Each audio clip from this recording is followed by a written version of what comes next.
In your power principles, you talk about facing your fears. And what I wrote next to this, because it comes out of a great story that you tell about, I wrote it down in this way: overcome those bridges that hold you back.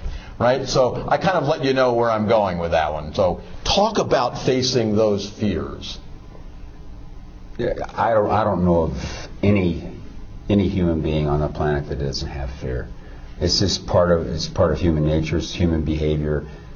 Oftentimes, if we'll just take a moment and think, okay, how does my body react? How does my mental capacity act when I am consumed with fear? We go into paralysis. We go into chaos. We don't make decisions. If we can muster up enough courage to make a decision, it's probably a bad one. There are so many things out there that create fear, and a lot of it is fantasy within our own brains.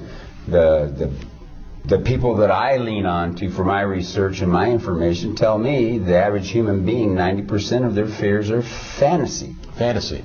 And, you know, they're still real for the person there. So my encouragement and what I do is when I'm working with this piece is, first thing we got to do is determine, is it a real fear or is it a fantasy? If it's a real, actual fear, then we got to do something about it. I would rather go through a fear than live consumed by a fear.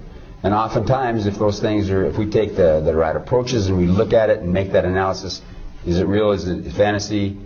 Do something about it and go through it, life just gets better. We're not consumed by it.